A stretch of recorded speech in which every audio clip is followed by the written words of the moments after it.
السلام علیکم داملای عزیز. میگویند که 3 کس در کودکی در گهواره سخن گفتگی هستند. آیا این حقیقت دارد یا ندارد؟ بله، حقیقت دارد. یکی از اینا حضرت عیسی ابن مریم است. حضرت عیسی پیغمبر خدا در گهواره در خردی صحبت کرده بود. دوم حضرت جریج میگویند، حدیث متفقون علیه است، میگوید آنقدر بچه به عبادت بود، آنقدر در عبادت پروردگار قائم بود که برای خود میگوید یک موضع مخصوص برای عبادت جدا کرده بود که از خلق جدا بود.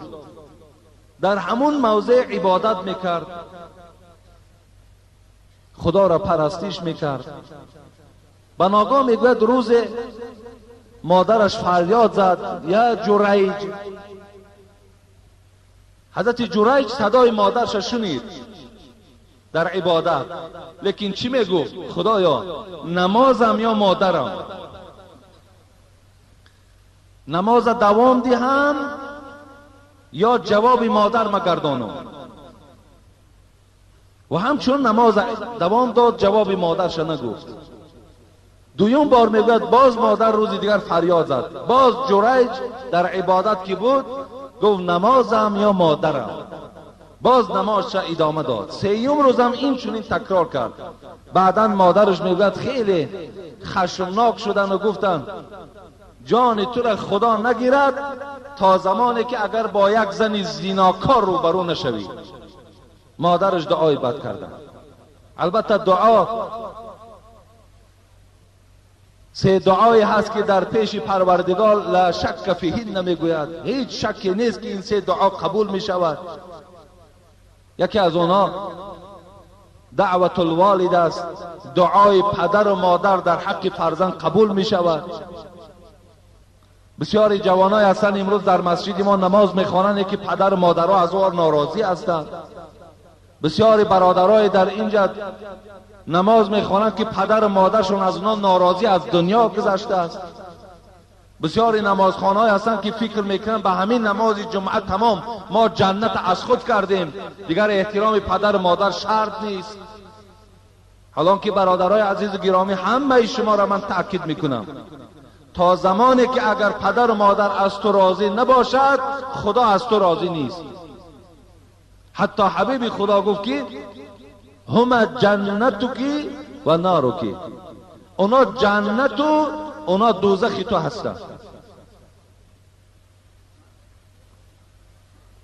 بعدا میگوید یک زمان سپری شد که در همون دوره های جریج یک زن بی نهایت میگوید زیبا بود، بی حد حسن و جمالی بی اندازه داشت و در حال دعای مادر که در نزد خدا قبول شده بود مصلحت کردن که من با همین جریج زنا میکنم تا که او را شرمنده کنیم. گفتن میلش. وقتی که این زن نزد جریج آمد و جریج که در عبادت بود هرچی خودش را زینا، هرچی خودش را زینت میداد، هر گونه رفتارهایی که میکرد گویا که جریج از طفیل انسان نباشد. برای او هیچ اینا زینتی نداشتند، برای که در وجود او ایمان بود، خدا ترسی بود. امروز زنها و پیش شما نه که بلکه شما برای زنها حرکت دارید. ولی من کجا گویم که وقتی که زنها و پیش شما بیاین باور کن شاید از 10 نفر شما 9 نفر شما به سوی زنا روین. این خدا دانا هست. وقتی که وای حسن و جمال داشته باشد، وقتی وای پول داشته باشد و پیش بعضی از شخصیت ها آمده و خودش یک گویم آرا و تارا دهد، خدا دانا هست. باور کنین ما و شما در همین گناه می لغزیم. امروز خیلی زنا هم رواج یافته است. اینجا سوال آمده است که من رفیقای دارم که در همین مسجد می نشینند لیکن نمازاشون هم می خوانند بازم این زنا میکنند. این چه عبادت است؟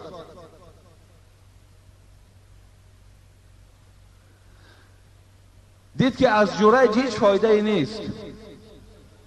در حال با یک چوپان میگوید این زن زنا کرد، حامله دار شد و فرزند زایید. وقتی گفتن این از کیست؟ گفت از جریج است. در حال آمدن همون عبادتگاه جریج چپه کردند، جریج خودش را لط و کوب کنان به میدان آوردند.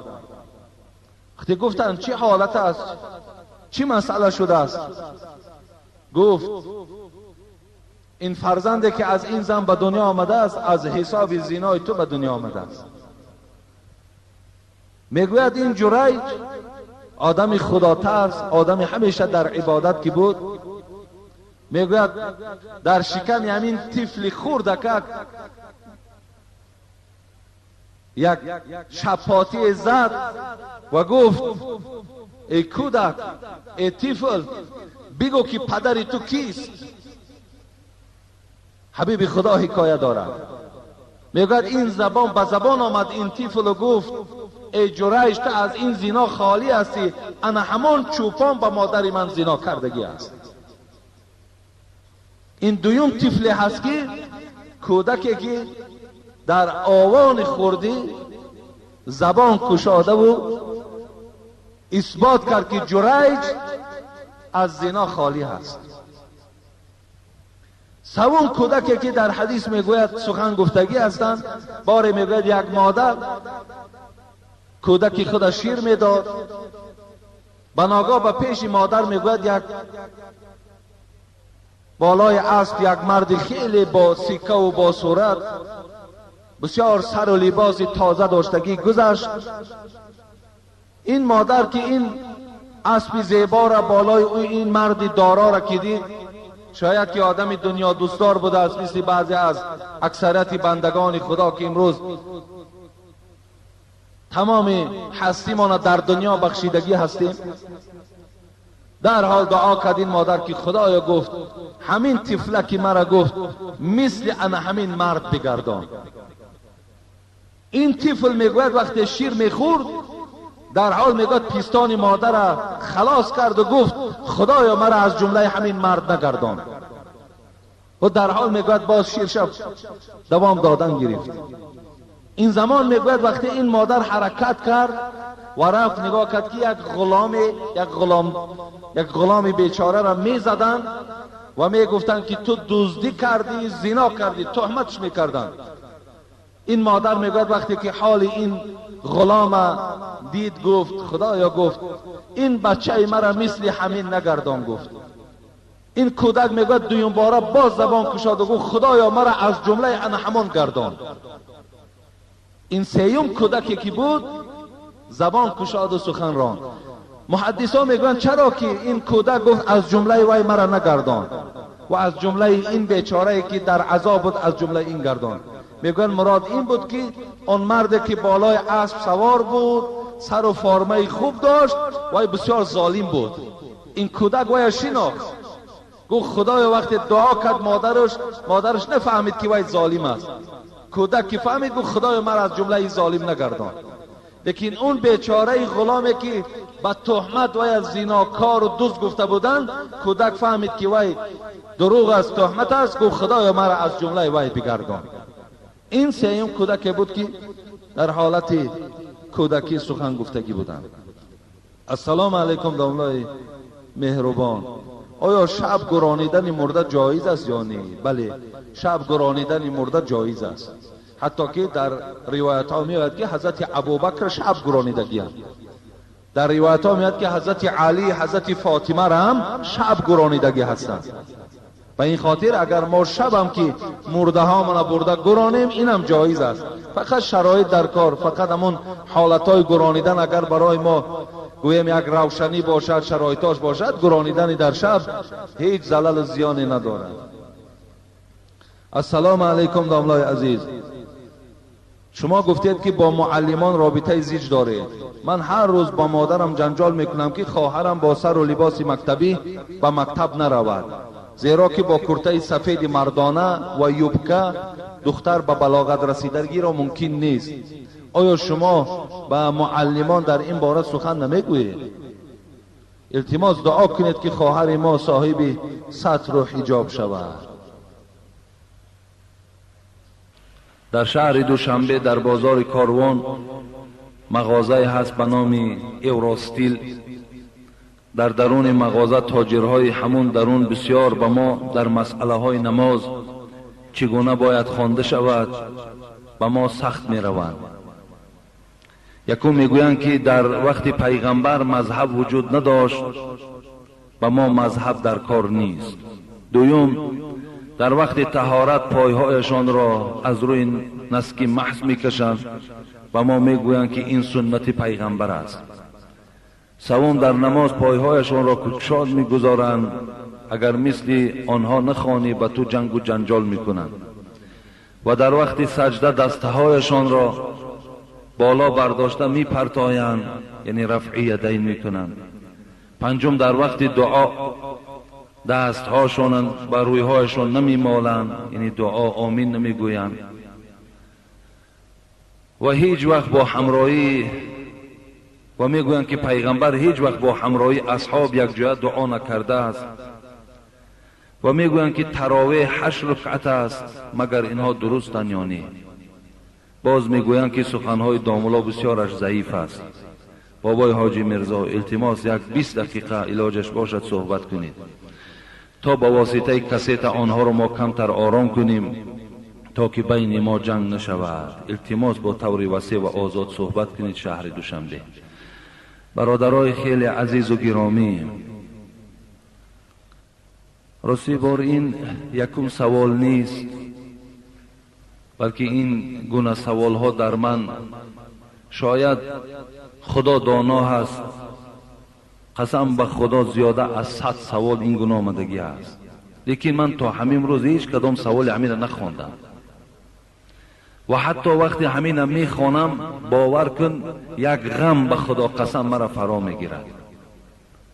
شاید هر کس هر خیل میفهمد. برای بعض شخصیت های در همین مسجد نشسته شاید خواهان او هستند که من عصبانی شوم، من ناراحت شوم، مثال تحقیر نسبت آن کسانی که این گونه نماز میخوانند یا مثل دیگر کس میخوانند تحقیرها کنم. باور کن همین چیز من در خودم عیب نمیبینم. همین سوالها را وقتی که میخوانم یک مفکوره تنگی بعضی از شخصیت ها به یاد من می آید، زیرا که این مسئله ها اگر چندم برادر ما میگوید مورد بحث قرار گرفته است، باید مورد بحث قرار نگیرد. اینا مورد بحث باید قرار نگیرد. این چی مسئله هستند که مورد بحث قرار میدید؟ اینو از جمله شرکیات نباشد؟ خداوند در قرآن لا تقنطوا من رحمت الله ان الله یغفر الذنوب جمیعا. ای بندگان من از رحمت من ناامید نباشین، من همه گناه شما را میبخشم مگر شرک نمیبخشم. شرک پروردگار نمیبخشد. از جمله شرکیات میشد مورد بحث قرار میگیره، منم جانبدار شما بودم. لیکن افسوس که از جمله شرکیات نیست. از جمله آن گناهایی که خداوند با سبب این شما را معاقبه و شما را شرمسار در قیامت کند، از جمله وی هم نیست.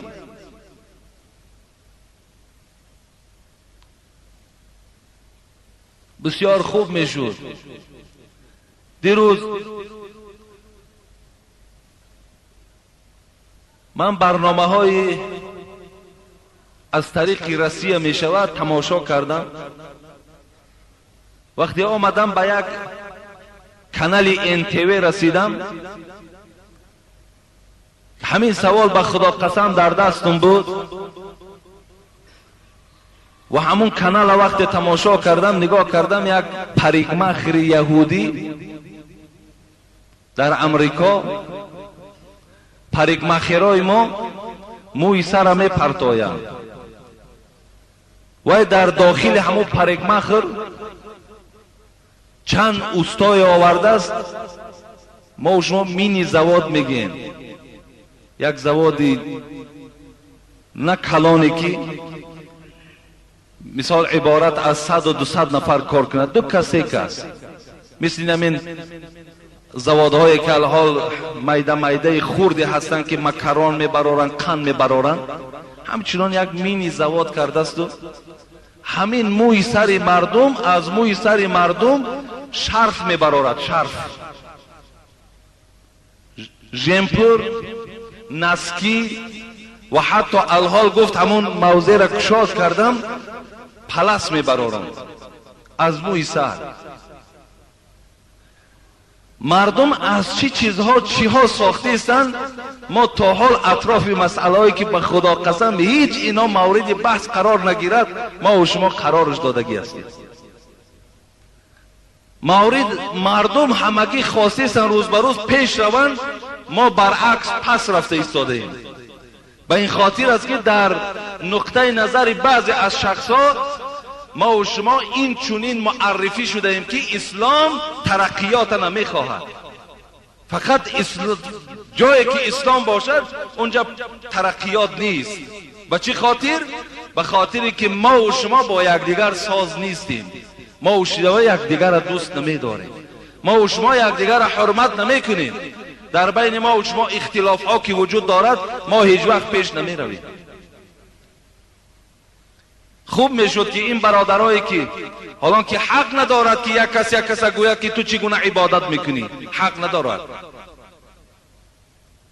خوب میشد که اینها یک جایه میشدن و مقصد یک فکری میکردن که در این تاجیکستان ما 4-5 آدم از دست اونا نان میخورد، یک جا را آباد میکردن، یک پیشرفت میشد. به خدا قسم اینش ما خرسند میشدیم.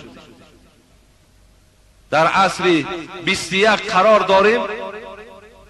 امروز کیهان در بالای مهتا و نشستگی است. ما تا حال از سر لیچ خواندن درست است یا نادرست بحث داریم.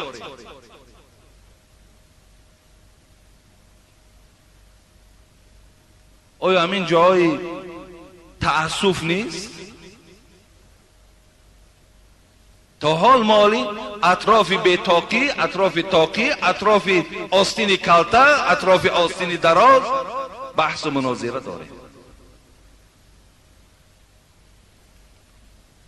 اینا خوب نیستند و من برای خود یک وظیفه گذاشتم. راستی بار خیلی فکر کردم و جمعه گذشته خیلی باور که ناراحتم شدم. به همین خاطر ناراحت شدم که تمام مردم غیر ما همگی در استحصالات، همگی در آباد کردن کارخانه های صناعتی، همگی در بهترین ماشین ها سوارند. ما اطراف یک مسئله هایی که آینده شاید که از پشت این یگان جنگ و جدال با پیدا شود اطراف این بحث و مناظره داریم. بس است به فکرم، یک بار بس است. یک بار به سر همین مردم تاجیک ما یک مصیبت کلان آمد گذشت. بس است به خدا قسم. ماها خواهان او نیستیم. ما در همه جا گفتیم الدین و نصیحه، این دین اسلام نصیحت است، این دین صلح خواه است، دینی که در جنگ و جنجال اندازد، اختلاف ها برپا کند، در این دین ما وجود ندارد.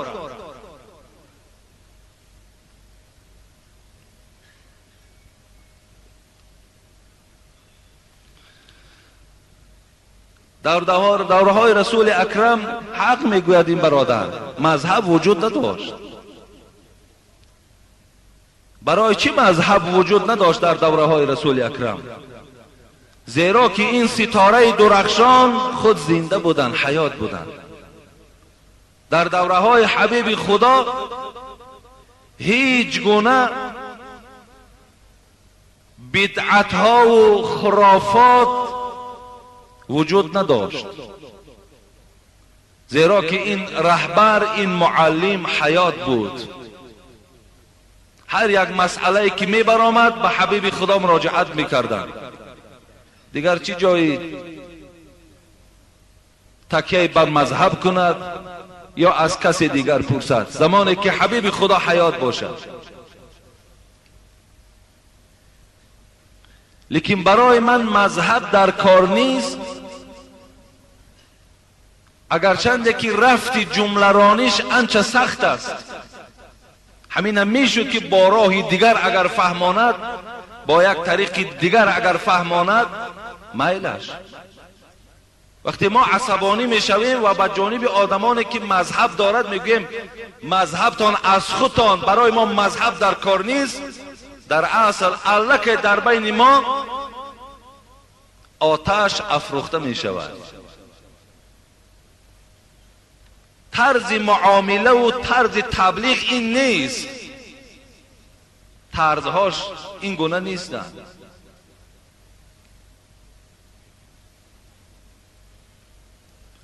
اگر همون برادری که عالم باشد، از علم صرف و نحو آگاه باشد، سیحای سیتر همگیش میدانستگی باشد، از تفسیر قرآن اگر درکدار باشد، خود گوییم که از همون قرآن از احادیث ها اجتهاد کرده میتواند، پس برای مذهب حاجت نیست.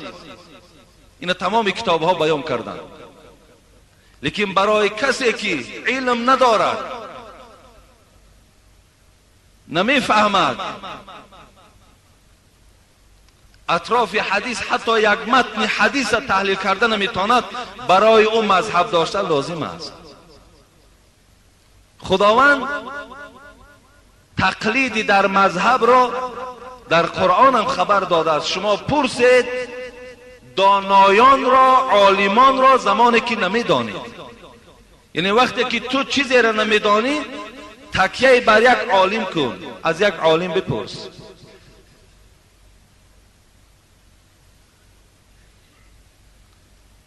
و این مذهب ها هم پیدایش با خود سبب داشتند. وقتی حبیب خدا گذشت 80 سال بعد که این حضرت امام ابو حنیفه که به دنیا آمدن، یا 70 سال بعد،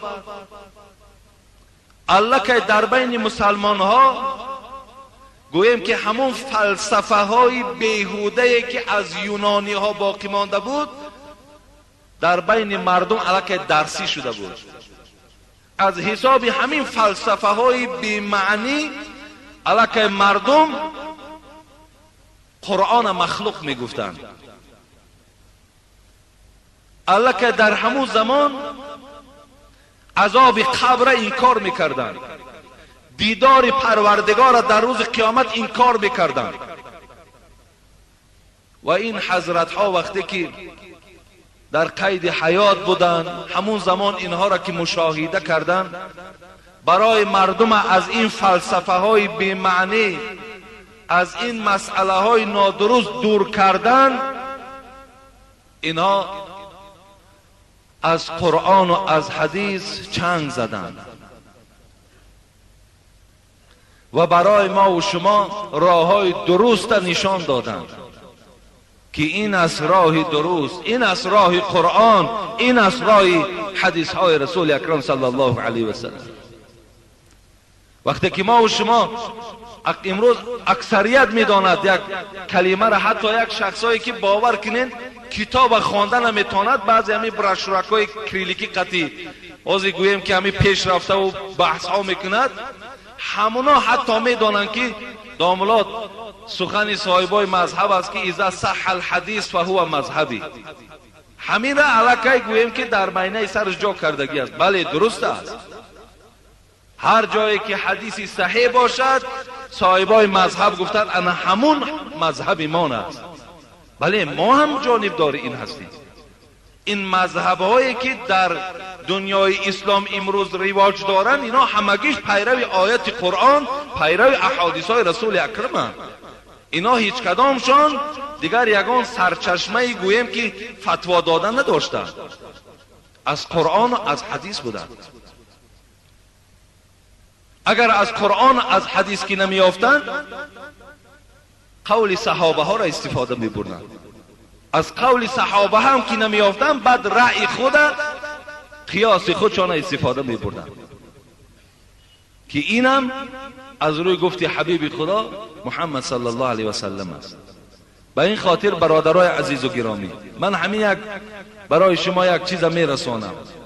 کسی مذهب دارد ندارد، بیا برادرای عزیز چقه نمیشویم، بیم به اونها کاردار نمیشویم. تو مذهب داری گفته، اگر چنده که باور کنیم بعض سخنها من به گوش خودم والله که شنیدگی هستم که صاحبان مذهب تحقیر کردن، کسانی که پیرو مذهبن اونا را در ضلالت و در آتش گفتن. میلش ما انشاءالله میبخشیم، ما باور کنیم بسیار فهمیش داریم، ما هم دنیا گشته ایم، همه چیزا را میدونیم، لیکن این قدر میگم که جوانی نکن، جاهلی نکن. بهترین مذهب امروز برای تو خواندن است، بخوان، تعلیم بگیر، از علم آگاه شو. اگر تو عالم شوی، اگر تو آگاه شوی، هیچ وقت باور کن این گونه بحث و مناظره ها را نمیکنی. همه این سبب جهالت است، همه این سبب بی علمی هست. و دیگر فراموش نکنین که این اختلاف ها هم برای بعض گروه ها لازمند که در بین ما این اختلاف ها را می پرتایند، ما آواره همون اختلاف ها میشیم و از همه پیشروی ها پس میزنیم. اینا هم در کار هستند. یکی بسیار زیرک باشین، بسیار هوشیار باشین. مذهب دارد، معنای او را ندارد که تو از او دیده شرفت بلند باشد یا شرف او از تو بالا باشد. احترام کنین یکدیگر. انما المؤمنون اخوتون است، مؤمن ها همه برادر یکدیگر هستند.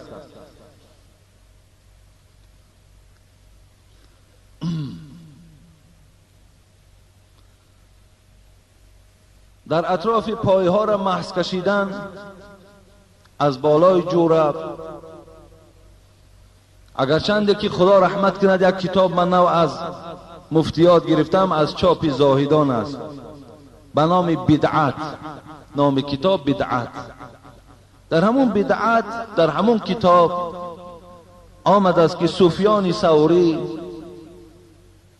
اسحاق، عبدالله ابن مبارک، امام شافعی، امام احمد حنبل بر بالای نسکی محض میکشیدند. لیکن حضرت امام ابو حنیفه و دیگر پیروان او که وقتی دیگر گنجایش نمیدهد هر کدامی را من نامش برای شما خوانم، اونا گفتن همون جوربی که حبیب خدا بالای اون محض کشیده بود، این جوربهای تنوکی که امروز گویم همین چولاچنی فابریکا میبرارد، این نیست گفتن، بلکه اون جوربهای غوث بودن، جوربهای از چرم بودن. اینا حضرت امام ابو حنیفه و پیروان او به این رفتن که اگر همچنان جورب غوث باشد که با او قوت سفر باشد، 3 روز قوت، مسح بالای وی کشان درست است. بعض بندگان خدا به مسحش رفتن، بعضی هاش گفتن نه این گونه باشد، این گونه در محض کشید. ما وقتی در خارج تحصیل میکردیم، در پهلوی من بالای نسکی و بی نسکی و همگیش بود، نه محض میکشدن، لیکن ما با او چقه نمیشتیم، کارم نداشتیم. ما هم میشوستیم، اونا پروای ما هم نداشتن. خدا کند که همین خیلی فهمیشای بیدار برای ما نصیب کند. لیکن امروز که پیروان مذهب در تاجیکستان ما که همگی خیلی زیاد هستند و همگی گویم که پیرو مذهب هستند و همینه که گویم در فقه حنفی که اجازتش به این طرزی که من گفتم رفته است، بگذار پایهاش را شستن گیرن. شما چی جای جنگ و جنجال میکنید؟ و با شستن پای وی گناهگار نمیشود که.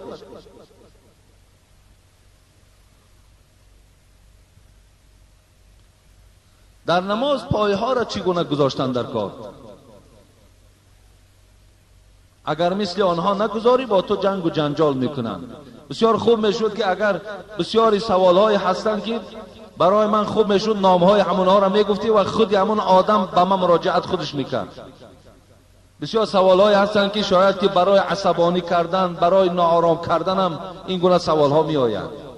همون شخصی که سوال میدهد خودش پیش من بیاید و کیا هستن همونا برای ما بیان کند. ما دائم سفرمان همون دوشنبه هست، میبینیم قطعیشون مصلحت میکنیم. این از روی نافهمی می شود. ان شاء الله اگر ما با اونا صحبت کنیم، اونا را فهمونیم، همه اون قبول میکنند. اینا باعث جنگ و جنجال نیستند. پای گذاشتن در مذهب امام ابو حنیفه 4 انگشت است. 4 انگشت در مذهب امام ابو حنیفه است. حضرت امام شافعی رحمت الله علیه 1 وجب گفتند، لیکن حضرت امام مالک، امام احمد حنبل میانه را گرفتند. یعنی همون حالتی که آدم خیل خودش در بالای همون پایه ها خوب حس میکرد، همون خیل گذاشته نماز خواند، نمازش درست است گفتند. این است طرز پای گذاشتن از روی گویم که همون مسئله فقهی که من در کتاب ها تماشا کردم. خب در وقت سجده دست ها را برداشته و بالا می پرتاید. مثلا در حدیثی که علقمه از عبدالله ابن مسعود روایت کردن که دلیل حضرت امام ابو حنیفه هم همین است که این حدیث ترمذی دا حدیث حسن گفتند. این بود که حضرت عبدالله وقتی که گفت آیا برای شما من نماز پیغمبر خدا را نشان دهم؟ شاید عبدالله را همت میشناسین. عبدالله ابن مسعود یکی از صحابه های جلیل القدر حبیب خدا بودند، یکی از کسانی بودند که حبیب خدا اللهم فقیه فی الدین گفت، خدایا همین عبدالله را فقیه در دین بگردان. و این حضرت عبدالله سالهای دراز از تا حتی پایان خلافت حضرت عثمان در شهر کوفه درس میداد، که در اینجا گویم که یکی از پایگاه ارتش اسلامی در دوره های حضرت عمر بود کوفه. 4000 صحابه میگه در اینجا وجود داشت که از اینها 70 نفرش جنگاوران بدر بود که اونا خیلی گویم که امتیازهای بلند داشتن. و عبدالله در اونجا گویم که درس میداد، لیکن رفع یدین نمیکرد. حضرت امام مالک هم در مدینه که درس میگفت و رفع یدین نمیکرد. و عبدالله ابن مسعود گفت آیا برای شما من نماز حبیب خدا را تعلیم دهم؟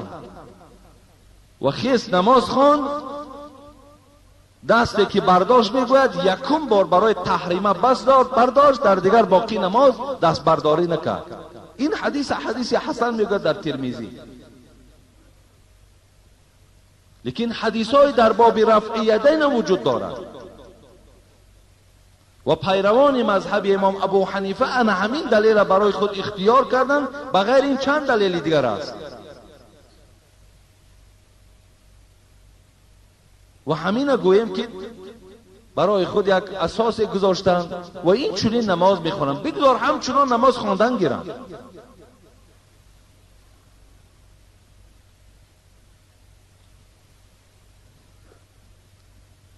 در وقت دعا آمین نمی کنند و میگویند که پیغمبر هیچ وقت با همراه اصحاب یک دعا دعا کرده بود. در روایت طبرانی یک روایت میارند در این باب که حتی ابن ماجه هم، سنن ابن ماجه هم در خانه دارم، دیروز دیدم در همون جمع یک روایت میارد که حبیب خدا دستهاش می برداشت، دعا میکرد و دستهاش در رویش میمالید.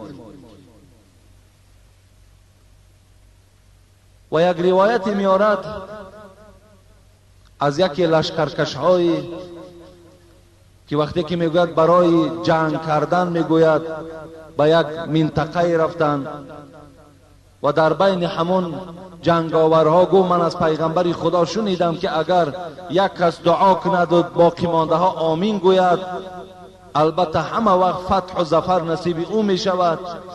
و میگوید دست برداشت و همگیش آمین میگفتند که خدایا ما را از جمله شهیدان بگردان، از جمله غالبان بگردان. همین زمان بود میگوید که اندک بد همون سرلشکر روم آمده در زیر پرده همین لشکرکش میگوید داخل شد. بعضی روایت ها میارن، لیکن همه اینها را صاحب فقه و سنت سید سابق میگوید که هر یک حدیثی که در باب مالیدن روی آمده است از راه های زیاد آمدن، کلش ضعیف است. لیکن فقه السنه سید سابق میگوید وقتی که اگر روایت ها از حدیث های ضعیف زیاد شد، حکم حدیث حسن میگیرد. یعنی شما میتونید در فقه السنه تماشا کنید و همین رفع یدین صاحب فقه السنه سید سابق حتی سنت نگفتن، گفتن مستحب است. پس معلوم شده است که همین سید سابق هم در اطراف گذاشتن دست بالای ناف یا زیر ناف، همون کتابش هم یادآور می شود که در دوره های رسول اکرم بعض شخصیت ها زیر ناف می گذاشتن، بعض شخصیت ها بالای ناف می گذاشتن، هر خیل می گذاشتن. پس معلوم شد که نماز هر خیل می خواندن. پس جنگ و جنجال برای چیز؟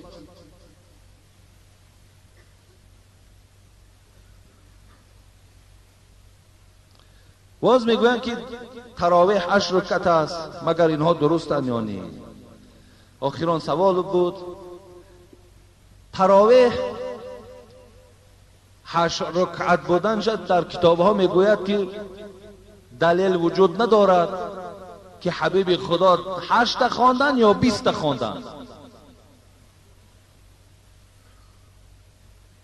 و حتی که در دوره های حضرت عمر ابی ابن کعب را امر کرد که امامتی کند و مردم از پس او اقتدا کنند و 20 رکعت نماز تراویح خواندند. 20 رکعت نماز تراویح را با امامتی ابی ابن کعب خواندند که این صاحبان مذهب همش تصدیق دارند. از آن جمله ابن تیمیه هم که یکی از عالم‌های مشهور هستند، وی هم در همین چیز تصدیق دارد که در دوره های حضرت عمر 20 رکعت نماز تراویح رواج بود. بعد از او دوره های حضرت عثمان هم 20 رکعت نماز تراویح خواندند. حضرت علی هم 20 رکعت نماز تراویح خواندند. و امروز در مکه و در مدینه هم 20 رکعت نماز تراویح است.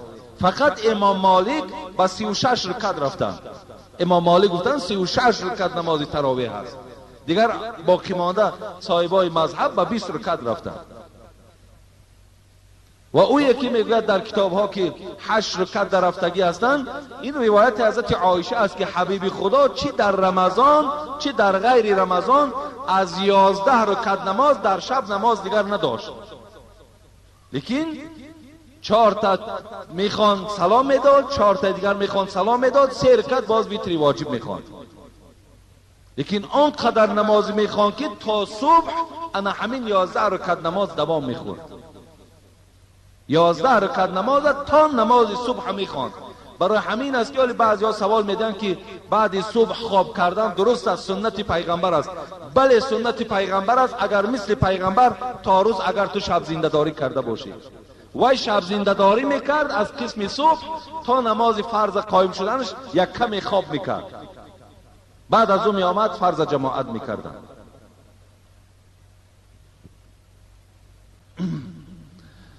در اصل وقتی که امروز ما همین کوچه ها را میگذاریم میبینیم دختری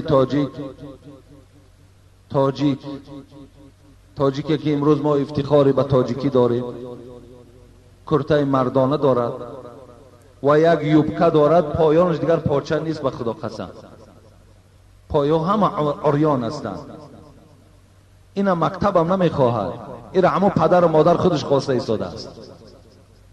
این ریزاگی همون معلم هم نیست که همون دختر ما و شما گویم همین رانهای پاش قسم پایان همه در میدان باشد. همین معلم هم نمیخواهد باور کن. همون معلم هم برادر ما و شماست، همون معلم هم مسلمان ما و شماست. این همون بعض پدر و مادرهایی که اهمیت به فرزند نمیدن، ان همونا خودشان میخواهند. حبیب یک یوسف خرزاوی را خدا رحمت کنه در کتاب حلال و حرامش میگوید، یک شاعر عرب گفته است کل الحوادث مبدأها من النظر و معظم النار من مستصغر شرر. بین میگوید که هر یک حادثه را سرشویش از نگاه کردن سر میشود و هر یک آتش بلندی که میبینین اولی همون از یک آتش خورد سر شدگی بود. نظرتون فابتسامتون فسلام فکلام و موعید و لقاء. دیگر شاعر عرب میگوید ببین نگاه آخران وقتی که با دخترها شما صحبت میکنین، با آواز سلام میکنین، اونا را در آغوش میگیرین، با اونها جای ملاقات اعلام میکنین، اولی همون سرشویش از کجا بود؟ نظرتون، از نظر کردن.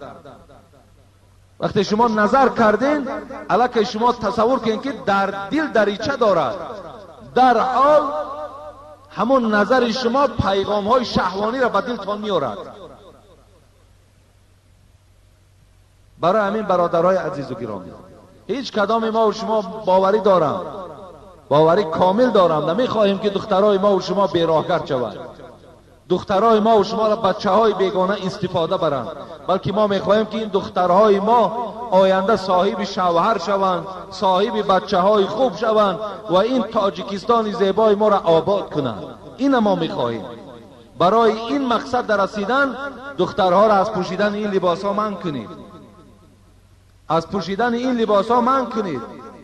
وقتی که تصور کنید پیش بری اونها نمایان، پایهای اونها نمایان، هر یک شخص بیننده خودش را چه تصور میکنه؟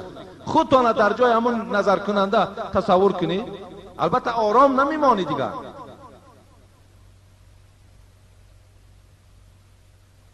برای همین برادرای عزیز و گرامی احتیاط کنید، این بسیار مسئله مهم است. از اون مسئله هایی که ما و شما جزئیه که در اول من خواندم، جنگ و جنجال مثال ما و شما بیدار میکنیم، هر یک گروهی که نباشد در این اطراف حرکت کنیم، اینجا بهبودی بیاره. این است مسئله های مهم برای ما. این ملت است، این ملت تاجیک است، این به خودش لباس دارد، لباس ملی دارد.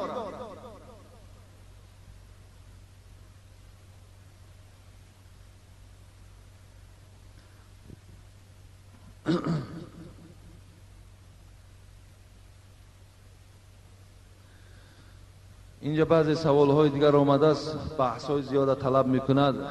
انشاءالله من اینا شد جمعه آینده برای شما معین میکنم که بعضی برادران سوال کردن در اطراف توی صحبت کنید و بعضی برادران دیگر مسئله ها. اینجا یک آدم دیگر هم خیلی یک مکتوبی غم انگیزی نویساندن که من میخواهم جمعه آینده همین خوانم که این برادر ما از ما خواسته است که سوال ای بهترین داملا حاجی میرزا، از یک پدر بسیار غمدار در 14 سال حیاتم صاحب یک فرزند شدم، یعنی بچه شدم و زمان تولد مادر این بچه از سر فرزند رفت. خیلی عذاب داشتم، لیکن غم و دقتم را با این فرزند بی مادر خاموش میکردم. این غم کم در یاد فراموشی بود که این بچه هم در سن 10 سالگی از بیماری گذشت. بسیار غمدار هستم. برای دلبرداری هم چیزی بگویید که از 300 کیلومتر راه دور برای شما این مکتوب روان کردم. انشاءالله من جمعه آینده برای دلبرداری این برادرم یک چند قصه هایی که صبر در راه غم و دقت است بیان میکنم. امروز دعا کنید، گفتن در حق مرحوم محمد شریف زردیف، بچه رئیس بابا زردیف که اینجا 1000 سامان آورده دادن، گفتن برای آبادی مسجد. و در حق خواهر مرحوم هم دعا کنید، اینجا هم یک مبلغ دیگر آوردن و یک برادر دیگر هم یک مبلغ دادن که در حق من دعا کنید. اینجا یک برادر دیگر سفر دارد، گفته است یک مبلغ برای آبادی مسجد روان کردن. یک برادر برای مسجد سیمین و سیمبلاک روان کردن. یک برادر عزیز خیلی گرامی داریم، خدا برکتش دهد، که خیلی یاردم کلان کردن نوکک در همین مسجد که گفتن اعلانش نکنید. در حق دخترچه خردسال که در صدمه هلاک شده است دعا کنید. یک برادر در ما را زنگ زدن که در عالمتای وقتی آمدن مانده یک کودک که زدیم هلاک شده است، در حقش دعا کنید. گفتن برای مشکلات، از همین مشکلات خلاص شدن هم در حق منم دعا کنید. در حق فرزندان محمد علی دعا کنید. در حق آنهایی که در صندوق خیریه صدقه کردن دعا کنید. چند برادر سفری روسیه دارد دعا کنید. گفتن دعا میکنیم که خدای مهربان این خیر احسان ها را قبول بگرداند و هر آرزو و امیدهایی که در دل این بندگان تو هستند خدایا آرزو و امیدهاشون حاصل بگردانی. خدایا این جمعیت ما را تا جمعه دیگر صحت و سلامت نگه داری و این عبادتی که الحال انجام دادیم اگرچه عبارت از سهو و غلط ها هست، خطاها هست، لغزش ها دارد، خدایا به درگاهت قبولش بگردانی. ربنا فاغفر لنا ذنوبنا وكفر عنا سيئاتنا وتوفنا مع الابرار برحمتك يا ارحم الراحمين.